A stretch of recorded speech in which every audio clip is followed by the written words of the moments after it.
Hi, my name is Chris, aka The Philosopher's Games, or TPhGames as my little games channel here is called, and as you're probably all aware, at Summer Game Fest we saw finally a new trailer for Final Fantasy VII Rebirth, the next part after Final Fantasy VII Remake. What we have seen so far and in the new trailer looks really good, I have to admit. If you follow my main channel, you're potentially also aware that I am not the hugest fan of the Final Fantasy VII Remake story changes and additions, especially regarding potential, time travel, parallel universes, stuff like this. Not a fan of that. Now in the new trailer there's a very interesting scene that got me a little bit worried. And here I want to give out a spoiler warning for people who have not played the original game from 1997. So huge original Final Fantasy VII spoiler warning. The scene I want to talk about is this one here. This is gonna sound crazy, but as far as I know, Cloud was never in Nibelheim 5 years ago. And this is in the original game a massive magic moment and a huge plot twist that still gets me goosebumps if I think about it. And here they just drop it casually in a conversation, which I, to be honest, really don't like, and that worries me greatly. As a huge Final Fantasy VII fan, I would have loved that other people could experience this particular plot twist. And it's very interesting, like in the trailer, a lot of scenes are also from the original game, so it seems they definitely go for very similar plot beats here, but some stuff is mixed up and changed, and they potentially try to get a new dynamic in. In the original game, there is a section in a village called Calm where Cloud and his friends meet, and Cloud tells him what happened in his past, like 5 years ago in Nibelheim, and why he's after the Sephiroth guy. And we see the similar scene here in the trailer as well. And you could ask, why didn't Tifa intervene him there if she knew that Cloud was not there? Because Tifa was also Nibelheim at this time. And interestingly, this is a very complex topic of the original game and explored in quite a bit of smaller detail, I would say. For example, Tifa did really not know that Cloud was in Nibelheim, but how can Cloud then know all of this? Like, he tells the story in a lot of detail that only somebody could have known who was there as well. Like, most details Cloud tells in this flashback are correct, except for one thing, and that is who Cloud was in this particular section. So they have to later figure out together what the actual truth was, what both remember and piece it back together in this livestream section of the original game. And maybe Tifa was also worried what would happen if she just told her version of the story where Cloud is not part of. So the reason why she doesn't correct him is a mixture of fear and potentially also doubt that she remembers something wrong. It's such an interesting concept because the whole game is about, especially at this point when they are the first time the North crater and Cloud sees a photo, because Tifa has the ultimate proof that Cloud was not in Nibelheim, though she thinks. And when he sees this, it's basically the deconstruction of Cloud begins. And that is such a cool idea, and I feel like they are messing around with this for no apparent reason. It was genius in the original game, why just change it so much? I don't see it yet that this could work out better than in the original game. It seems what they now try to do with Rebirth and whatever comes after that is making Sephiroth creating this trust between Cloud and Tifa, because in the original game the bond between Cloud and Tifa is, as said, very important to create Cloud back as he once was. And interestingly, the Cloud he once was able to defeat Sephiroth as well in the way. Cloud is kind of the nemesis of Sephiroth, so that's interesting to see in this context. The way Sephiroth seems to do this is by saying that he killed Tifa, so who is the woman that is there? You know that I killed her. So, who is she? In the English trailer it's not 100% clear if he really means Tifa, but if you see other language versions of the trailer, I'm native German speaker, in the German trailer he says 100% I killed Tifa, so who is that woman?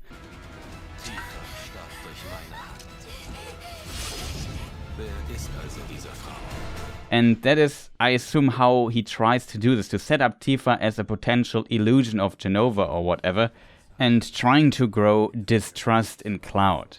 If we look at what exactly happened in the original and why this could work is because Tifa does not know that Cloud was in Nibelheim. She does not remember this detail. She was already basically out of order after she got hit by Sephiroth when Cloud found her. And Cloud does not know that Tifa survived this. He just found her still breathing and put her to the side, and then he fought with Sephiroth. What happens after this, Cloud potentially doesn't know, because he, I assume, also collapsed after fighting Sephiroth and throwing him down into the livestream. And what happens then, we learn from another eyewitness, Zangen, Tifa's master. So he leaves a letter years later in Nibelheim when he revisits this place and sees something is really strange and off here, and he hopes that Tifa would find this letter one day. He also leaves the ultimate limit for Tifa there as well. And in this letter we learn a lot of interesting things that were missing before. First of all, in Cloud's memory, we also briefly meet Zangen when the village is burning, which is very interesting. So Cloud knows Zangen was there. Then, in the letter, he tells that he also went to the Mako reactor, and there he found a heavily injured Tifa. And he tried to bring her to safety and heal her. His magic was not sufficient, but he brought her then to Midgar.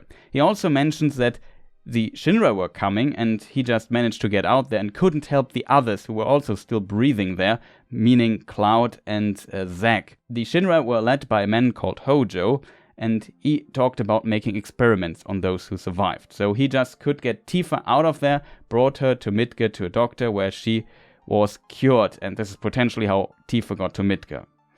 And this is basically the missing puzzle there. The last piece of the puzzle we find in a secret flashback, where we see what happens to Cloud and Zack afterwards. We see that Hojo experiments on them, that they're put in these tanks, and then they escape and also go to Midgar, and on their way Zack is shot down and dies. And Shinra thought Cloud is dead as well and left him there to die, but he survived and basically adopted the identity of Zack. So that's basically the whole story there. As said, Tifa does not know that Cloud was in Nibelheim. Cloud does not know for sure that Tifa survived this. The last time he saw her, she was still breathing, but she was heavily injured. Interestingly, Sephiroth does potentially not know about Zangen being there and doing his part in his story. So there's still a person potentially who can basically clear the confusion about who has survived and who not. However, the game might fall into a strange trap with just setting up, let's say, Tifa as a Jenova illusion. This is, in my opinion, very problematic, because then we are second guessing the whole time who could be an illusion and who not. I liked in the original game that the story was based on missing information and Cloud's memory being mixed together with Zack's memory, basically, and he took basically Zack's identity. And this conflict in the original game worked very well because it was kind of character driven. It was part of what happened inside these characters. It was based on missing information, so information these characters did not have, and in Cloud's case also like a mix of memories and him projecting himself into another person. And this, to untangle, solved the conflict at the end. Though the conclusion, if not resolved, was that Cloud was potentially, like, I don't know, a Sephiroth clone with implemented memories or something like this. If you now change the conflict or add the conflict that Cloud might think that Tifa is not real, an illusion, then it becomes necessary that there is a force from outside making this explanation possible. It's suddenly not a conflict inside the characters anymore. It's something where a force needs to come from outside and create this illusion. Of course, Jenova can do this, but then we are also consistently second guessing who is an illusion and who is not. Then everybody can be an illusion. Like we saw in Final Fantasy VII Remake how Barret died. Why is he not an illusion now? Red 13 could be an illusion. We have never met him before. He was just in some tank in the Shinra headquarters and we freed him. Why is he not an illusion? Like, you could just add this list. If Cloud and Tifa find the letter from Zangen in Nibelheim, The latter could be fake and written by Sephiroth or an illusion as well, even if they would find Zengen himself and he would confirm, no, I saved Tifa, she totally survived Nibelheim. And he could also be then an illusion. Like, it makes no sense. It's not a good starting point for a conflict to say, hey, couldn't she be an illusion? And I'm a bit worried, especially after playing Final Fantasy VII Remake, that they might really go into this direction. In my opinion, that would not be great, because the conflict or this plot point in the original game is just so strong, because it is character driven. In the original game, the group never talks to each other about this until this point.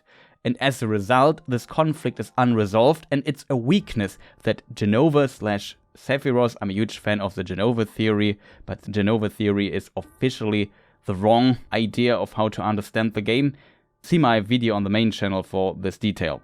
However, it's so interesting to see how Jenova / Sephiroth is outplaying Cloud and his friends easily there, and all she has to do is use what is already a conflict inside these characters. And it's just a shock moment for them to be confronted there with the actual truth. And they never, as said, have talked with each other about this before. That is why it's so powerful in this moment. Versus Tifa living in Midgar for some years, befriending with Melaine and Barrett, joining Avalanche, going on some missions, and so on and so forth. And then also Sephiroth knowing that Cloud would get there at one point, and this is how he would trick them. Like, this sounds like too artificial, too convoluted, far too complicated to explain this, and as a result, very implausible as well. So I hope they don't go into this direction. And calling it a remake or so is no excuse. We have seen, for example, the Dead Space remake this year, or the Resident Evil 4 remake, and other remakes before that as well, and those were insanely close to the original stories. Also some changes, but they kept the core essence and the big story moments pretty much intact and didn't change too much, and those were also largely successful. And if you have a game like Final Fantasy VII that is praised for decades for its fantastic story, then you have to be very confident to mess around with that, especially if the original story is also already considered quite complex and complicated at times. Then just adding time travel, multi-universe nonsense to it and making it even more complicated seems to be, in my opinion, a very strange approach to remaking a game, if I'm completely honest. But I don't want to be too negative here, which I maybe already was, but the game isn't even out yet, and of course it deserves a chance. So let me maybe know in the comments what you think about all of this. What are your theories, your ideas? What is your perception of this? How do you want your remake? Closer to the original game, or do you really even like the idea of it being a completely different journey compared to before? I of course hope that they will manage to deliver a fantastic game that a lot of people can enjoy. But I'm also a bit worried that they might screw the story up. But that is enough rambling and complaining already. I might continue complaining in other videos. Thank you for watching. I hope you enjoyed this video. If you did, maybe do the YouTube things, press the like button, subscribe, stupid bell, and maybe leave a comment as well. That would be appreciated. Also, the mentioned Jenova theory video you find on the main channel, but I simply link it in the description. Speaking of the main channel, if you're interested, there's also a review of the Gollum game and a lore-focused Let's Play. The game is unfortunately not that great, but it has some interesting lore references, and I compare it to the books, which is like part of my expertise, I could call it. Next on this channel is an update video on the current technical state of Jedi Survivor. I have it already recorded, but I was too lazy to edit it, so I hope I can do this weekend. Beyond that, I want to do something about Cyberpunk and, of course, the Summer Game Fest week, or whatever it's called, the not E3 week. There will be new announcements and trailers and so on. If something interesting happens, I might also cover this in some form of news video or whatever. On Twitch, I currently play a lot of Street Fighter, though I'm not very experienced with Street Fighter in of itself, so I'm not good at it, let's put it that way. And I try to slowly improve. We play online. I main Kimberly, it seems. I also played a bit of Cammy. And it's a lot of fun, I have to admit, but of course also sometimes salt-inducing. Besides that, I might also watch some of the bigger game conferences on Twitch there as well. If you want me to watch them here, let me know in the comments as well. And besides Street Fighter, I also have like tons of games I still need to finish, like the Zelda game. I still have Resident Evil 4 on professional in sub 5 hours is one of my goals I want to achieve. We have the Elden Ring challenge against Melania still going. I need to practice for that. And Satisfactory I also still need to finish, but yeah, whatever. Just check my channels, there will be stuff. Again, thank you for watching, and see you people next time. Goodbye.